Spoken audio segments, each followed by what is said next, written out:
ಅಪ್ಪಿತಪ್ಪಿಯೂ ಇಂತಹ ವಸ್ತುಗಳನ್ನು ಬೇರೆಯವರಿಂದ ತೆಗೆದುಕೊಳ್ಳಬೇಡಿ. ಅದು ನಿಮ್ಮ ಯಶಸ್ಸಿನ ಹಾದಿಗೆ ಮುಳ್ಳಾಗುತ್ತದೆ. ಸ್ನೇಹಿತರೆ, ಇಂತಹ ವಸ್ತುಗಳನ್ನು ಅಪ್ಪಿತಪ್ಪಿಯೂ ಕೂಡ ಇನ್ನೊಬ್ಬರ ಹತ್ತಿರ ತೆಗೆದುಕೊಳ್ಳಲು ಹೋಗಬೇಡಿ. ಅದು ಯಾವ ವಸ್ತು ಅಂತ ನಾನು ಹೇಳ್ತಾ ಹೋಗ್ತೀನಿ. ಆ ವಸ್ತುಗಳು ಕೆಲವೊಂದು ಸಲ ನಮ್ಮ ಜೀವನದಲ್ಲಿ ನಮಗೆ ಬರುವಂತಹ ಯಶಸ್ಸನ್ನು ತಡೆದು ಹಾಕುತ್ತವೆ.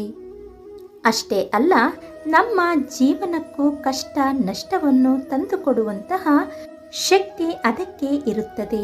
ಅದಕ್ಕಾಗಿ ಅಂತಹ ವಸ್ತುಗಳನ್ನು ಅಪ್ಪಿತಪ್ಪಿಯೂ ಕೂಡ ಇನ್ನೊಬ್ಬರಿಂದ ತೆಗೆದುಕೊಳ್ಳಲು ಹೋಗಬೇಡಿ. ಅದು ಯಾವ ವಸ್ತುವೆಂದರೆ, ಮೊದಲನೆಯದಾಗಿ ಪಿನ್ನನ್ನು ಬಹಳ ಜನ ಇನ್ನೊಬ್ಬರಿಂದ ತೆಗೆದುಕೊಂಡಿರುತ್ತೀರಾ.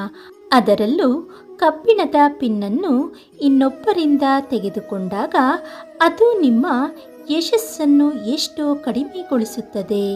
ಕಬ್ಬಿಣದ ಲೋಹಕ್ಕೆ ಶನಿ ಅಧಿಪತಿ ಇದ್ದಾರೆ. ತಿಳಿಯದೆ ನೀವು ಕಬ್ಬಿಣದ ಲೋಹವನ್ನು ದಾನವಾಗಿ ಯಾವತ್ತೂ ಪಡೆಯಬಾರದು. ಅಷ್ಟೇ ಅಲ್ಲ, ಬೇರೆಯವರನ್ನು ನೀವು ನೋಡಿರಬಹುದು, ಮಂಗಳ ಸೂತ್ರದಲ್ಲಿ ಕೈಬಳೆಯಲ್ಲಿ ಪಿನ್ನನ್ನು ಹಾಕಿಕೊಂಡಿರುತ್ತಾರೆ. ಅವರು ತಾವು ಬಳಸಿದಂತಹ ತಮ್ಮ ಸೀರೆಗೆ ಹಾಕಿಕೊಂಡಂತಹ ಪಿನ್ನನ್ನು ತೆಗೆದು ಬೇರೆಯವರಿಗೆ ಕೊಡುತ್ತಾರೆ. ಮತ್ತು ಬಳೆಗಳಲ್ಲಿ ಮಂಗಳ ಸೂತ್ರದಲ್ಲಿ ಪಿನ್ನುಗಳನ್ನು ಹಾಕಿಕೊಳ್ಳುವ ಎಷ್ಟೋ ಅಭ್ಯಾಸ ಹೆಣ್ಣು ಮಕ್ಕಳಿಗೆ ಇರುತ್ತದೆ.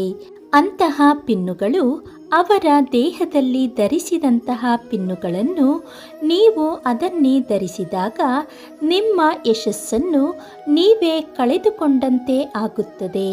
ಮುಂದೆ ನಿಮಗೆ ಏನೋ ತುಂಬ ದೊಡ್ಡ ಯಶಸ್ಸು ಸಿಗೋದು ಇರುತ್ತದೆ.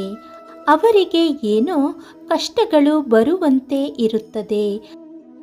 ಅವೆಲ್ಲವೂ ಕೂಡ ನಿಮಗೆ ನಷ್ಟಗಳು ತಂದು ಕೊಡುತ್ತದೆ.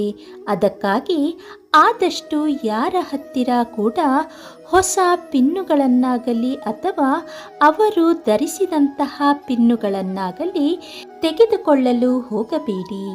ಸ್ನೇಹಿತರೆ, ಈ ಮಾಹಿತಿ ನಿಮಗೆ ಇಷ್ಟವಾದಲ್ಲಿ ಲೈಕ್ ಮಾಡಿ, ಶೇರ್ ಮಾಡಿ ಹಾಗೂ ಸಬ್ಸ್ಕ್ರೈಬ್ ಮಾಡಿ.